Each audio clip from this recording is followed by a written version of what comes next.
Verónica Mendoza y Josué Gutiérrez son dos congresistas, uno de ella, de la oposición, él del oficialismo. Mañana se debate la ley del régimen laboral juvenil. Hemos tenido los argumentos más sociales, digamos, ahora debemos tener los argumentos más políticos. ¿Hay que derogar o no hay que derogar esa ley?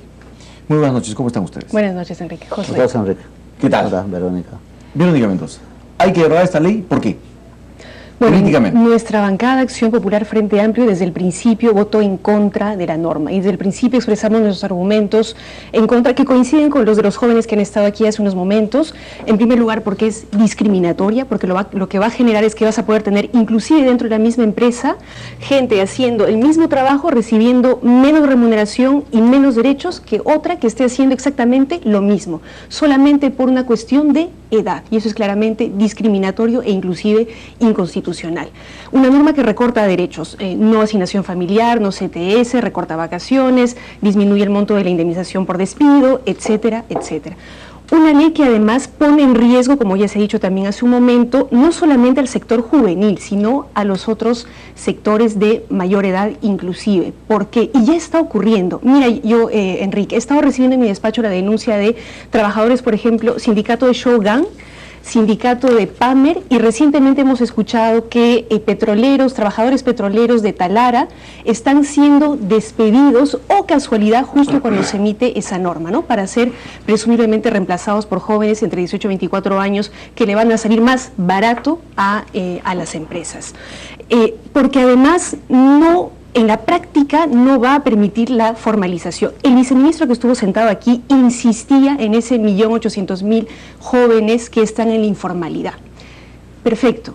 Resulta que cerca del 70% de esos jóvenes trabaja en microempresas, y las microempresas ya tienen un régimen especial en el cual los costos laborales son inferiores al régimen laboral juvenil. Por lo tanto, estas microempresas que tienen trabajando de manera informal al 70% de estos jóvenes no van a pasar al régimen laboral juvenil, se van a quedar con el régimen de la microempresa. Por lo tanto, ¿quiénes eventualmente podrían utilizar ese nuevo régimen? Las grandes empresas, las que sí se podrían ahorrar algo de costos laborales, entre comillas. Empresas en las cuales casualmente la participación del sector juvenil es muy inferior respecto a las microempresas, entre otras razones, Enrique. José Gutiérrez, ¿por qué no derogar la ley? ¿Por qué defenderla a capa y espada contra lo que piensa el 76% de la población? Porque apunta a resolver una problemática de orden laboral. Y creo los países serios, los países que apuntan a la competitividad, han asumido un reto frente a sus respectivos ciudadanos. Y este gobierno ha hecho lo propio. Reconocer que hay un mercado laboral en el grupo etario de los 18 a los 24 años, que llegan a los cerca de 2 millones, que están en una informalidad y sentenciados a vivir en esa informalidad. Eso no es un tema que aparece hoy, es un análisis muy serio, y es por eso que nosotros partimos de la legislación comparada del derecho laboral en el mundo, y podemos decir que han habido logros importantes en materia laboral, sobre todo en derechos que acreditan a todos los trabajadores en el régimen general, y eso está muy bien. Pero cuando se quiso en un momento incentivar la exportación, se entregó una legislación para que los exportadores bajo ese amparo o de marco legal puedan desarrollarse, y tuvo sus efectos. En la micro y pequeña empresa se trabajó una legislación diferenciada y también tuvo sus efectos. Pueden decir 5 o 10%, lo que sea, pero tuvo sus efectos. Hoy estamos haciendo, al amparo del derecho constitucional y de los convenios suscritos con la Organización Internacional del Trabajo, una propuesta para resolver una problemática. O sea, no es una propuesta para precarizar el trabajo ni nada por el estilo. Queremos resolver un problema. Si la fórmula viene de la oposición, bienvenido. La vamos a aceptar y la discutiremos. Pero si hay un simplismo de decir que se derogue y que quede el statu quo, es darle la espalda a más de 1 millón de peruanos que están esperando adecuarse a esta ley. Y cuando decimos que esto alienta a la competitividad, es porque sabemos perfectamente que el Estado está desarrollando medidas paralelas de carácter subsidiario para otorgar, por ejemplo, salud, a quien hoy día no lo tiene, Enrique. O sea, hoy día el trabajador no tiene seguro para él ni para su familia. Segundo, no tiene la capacidad a poder capacitarse. No tiene esa posibilidad, porque el empleador sencillamente no le puede permitir un recurso adicional para su capacitación. Entonces, un Estado que va a tenderle, digamos, la mano para empezar a formalizarlos, es un Estado, creo que está cumpliendo un rol y está trabajando frente a una problemática. Eso creo que es el tema central, Enrique. Entonces, por lo tanto, la discusión de mañana va a circunscribirse en el análisis de una problemática real. No es que a nosotros se nos antoje esta ley o que se derogue, tal vez lo más fácil, para evitar una discusión entre ambos, lo más fácil que ya deróguese y que quede ahí. ¿Y qué de los peruanos que están esperando la norma? Verónica Mendoza, ¿se deroga la norma y qué? ¿O ustedes plantean que exista la posibilidad de una mejora sustancial de la norma? A ver, nosotros creemos que por ilegítima, tú lo has recordado al principio, 76% de la población a nivel nacional en el momento está en contra de la norma. Se han llevado a cabo ya 4 movilizaciones juveniles a lo largo y ancho del país. Mañana ya se realizaría la 5ª.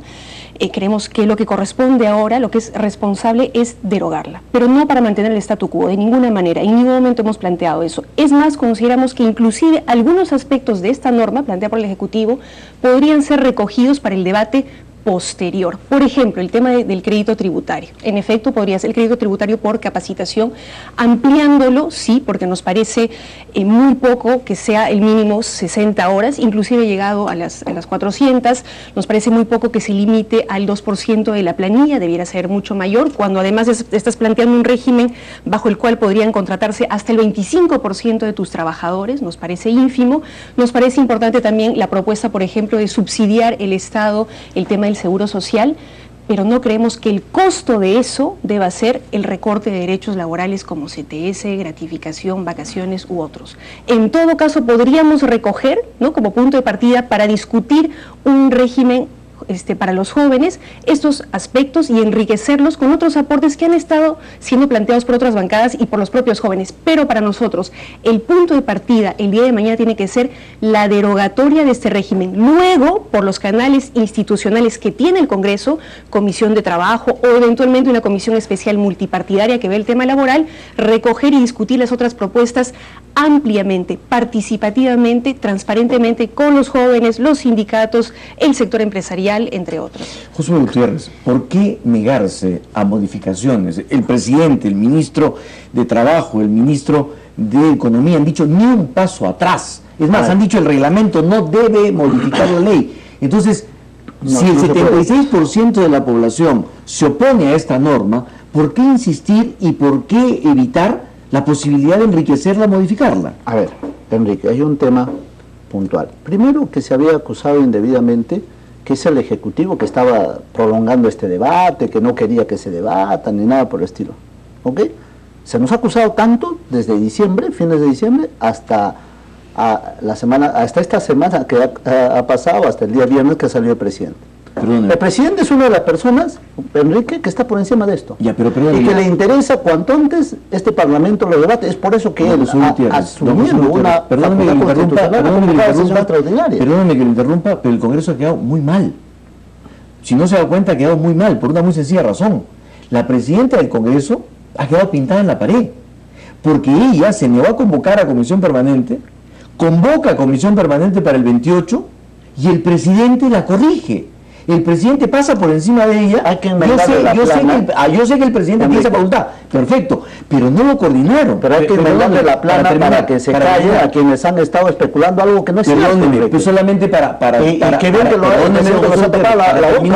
terminar. Para eso es lo más importante. No sé a quién le ha tapado más rápido la boca. A los que han comentado mal, pues Enrique. Porque el Ejecutivo siempre ha tenido la voluntad de que esto se debata. Por eso ha pasado por el Parlamento. Josué Gutiérrez, qué curioso que el presidente de la República nacionalista no coordine con la presidenta del Congreso nacionalista para convocar a este pleno. Ya. Ella convoca a comisión permanente y él convoca a pleno. O sea, dos cosas totalmente diferentes. Y lo convoca cuando él está en Chile. Perdón, recibiendo una condecoración de la Cámara de Diputados chilena. Ese es otro escenario. Yo más me circunscribo a quienes han expresado públicamente diciendo que el presidente no le interesa, que está haciendo... Usted mismo hoy día ha dicho, si es que a la introducción de su programa, si es que el Ejecutivo, si es que el gobierno no quiera dilatar este tema, probablemente vaya... No, Enrique, La cosa más clara no puede existir. El presidente quiere que este tema lo defina el Parlamento, porque es un tema del Parlamento. ¿Ok? La ley lo emite el Parlamento. ¿Y por qué? Perdóneme. ¿Y por qué entonces, siendo del mismo partido, no llamó a la presidenta del Congreso y le dijo, oye, ¿por qué no convocamos ¿por qué no convocamos a un pleno? Y ella, en cambio, convocó a una comisión permanente. ¿Por qué? Otra vez siendo se que enmienda, la Junta de Portavoces, la plana. Josué, se había reunido hace 2 semanas y había acordado por unanimidad, con tu voto incluido, que se convocara lo más rápidamente posible. Y la presidenta del Congreso lo postergó para el 28. Y ahí sí me parece que hubo coordinación. No fue su voluntad, sino la del Ejecutivo. Ahí sí, una vez más, las especulaciones se quedan ahí como especulaciones, no más que especulaciones. Se ha hecho siempre que es el Ejecutivo el que ordena a la señora presidenta del Congreso. Y no es verdad. Cada uno de los poderes del Estado funciona como debe funcionar. Probablemente el interés de la presidenta del Congreso, probablemente el interés mío, por ejemplo, como vocero de la bancada, ha sido que se discuta el tema del reglamento, se profundice esa discusión. Puede ser, es legítima. Sin embargo, lo que el Ejecutivo ha dicho el día viernes es, bueno, se ha especulado tanto en nosotros como si nosotros estuviéramos poniendo cabe, que no se discuta, que se prolongue definitivamente el tema. No, a ver, señores, si quieren reunirse el Pleno, reúnanse. Yo voy a hacer uso de las prerrogativas constitucionales y los convoco para que ustedes resuelvan este tema a la brevedad posible. Y que el país conozca entonces los argumentos, el pro y el contra, y los planteamientos que se hace sobre el particular. Muy bien, vamos para la historia. Vamos a hacer una pausa y regresamos. Porque, por lo que usted está diciendo, el presidente le mandó la plana al presidente del Congreso que la dejó quedando cintura. Pero lo que no debe eso no está bien, eso tampoco está bien. No es en un régimen democrático donde hay poderes que deberían respetarse. No le han mandado la plana. Lo que ha existido es siempre la voluntad que el Pleno lo vea. Y la presidenta del Congreso, de acuerdo a todos los voceros, convoca a comisión permanente, el presidente dice no comisión permanente, quiero pleno. No se olvide 2 cosas importantes, que los señores voceros han estado buscando la firma, las 76 firmas que le permita tener el pleno, número 1. Segundo, que se discute este tema a la brevedad posible. Hasta 40 firmas y dejamos de hacerlo porque ya había una fecha para la comisión permanente. Y el acuerdo político fue que se veía en la comisión permanente. Y a mí sí me parece irrespetuoso e inoportuno de parte del presidente de la República que deje sin piso así a la presidenta. El acuerdo político de todas las bancadas era que se viera en comisión permanente y la presidenta le puso como fecha el 28. Y además habría que decir que en la manera como convoca el presidente, yo no veo un ánimo de diálogo democrático. Hay en su discurso un ánimo más bien retador, provocador e irrespetuoso. Y eso creo que también hay que saber. Vamos a una pausa, por favor. Vamos a una pausa y regresamos. Totalmente relativo.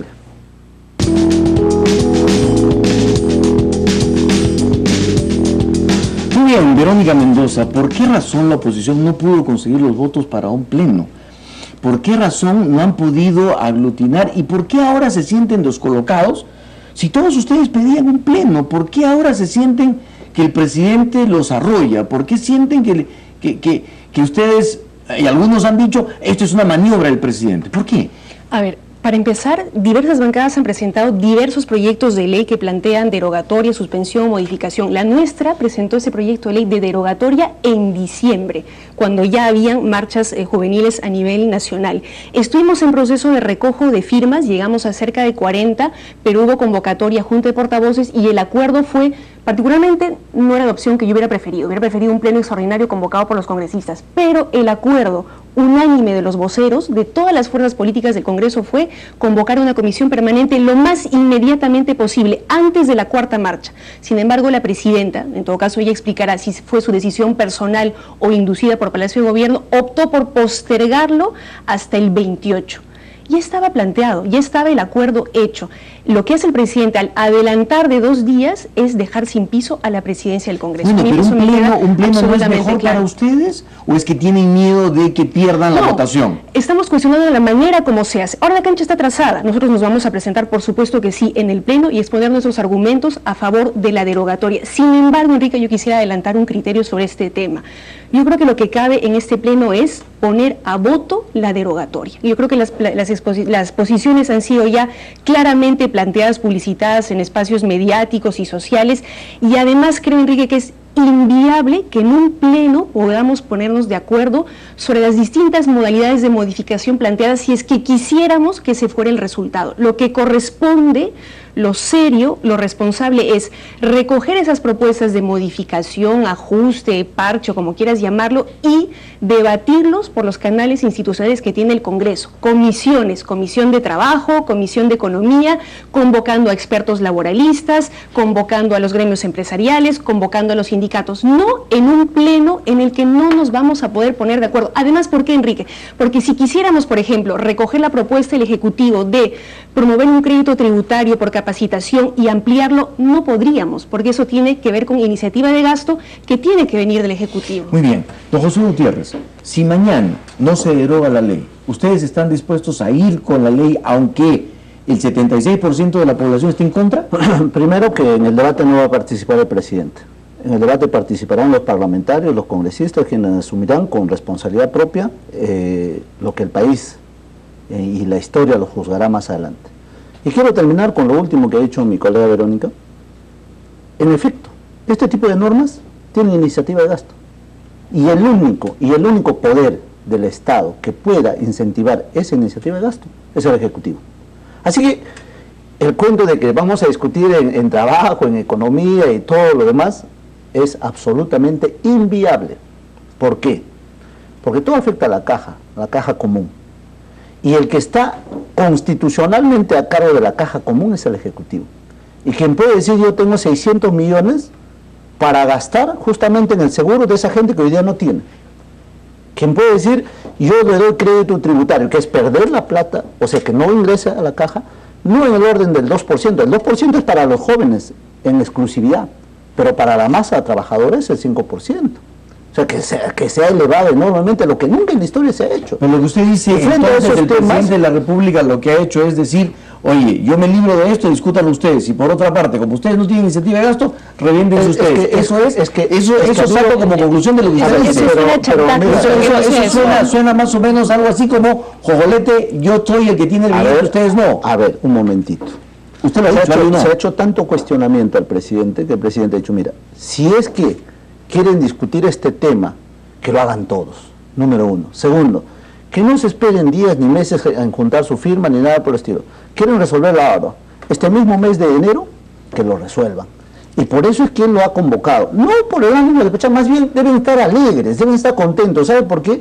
Porque mañana será un debate que por más horas que demore, finalmente se llegará a una conclusión. Bien, una última pregunta, porque tenemos que hablar con el fiscal de la Nación. Claro. ¿Renunció ya Sergio Tejada? ¿Hay menciones de que ya renunció? No, probablemente, no, él no renunció, eso está claro. No renunció. ¿No ha renunciado? Sí, lo que nosotros sí hemos tratado en las últimas semanas, conversar con él, para ver hasta qué punto podemos tener coincidencia respecto a este proyecto. Ya. Es un tema, ¿no? O sea, esto es un... Ya. No, es un la tema pregunta era puntual porque nos han llegado ¿no? versiones de que ya había renunciado.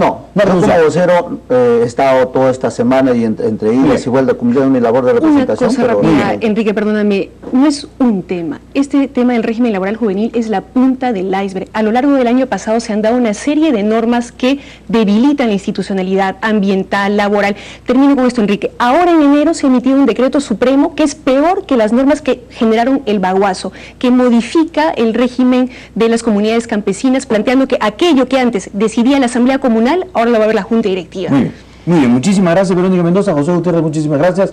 Vamos a ver qué pasa mañana.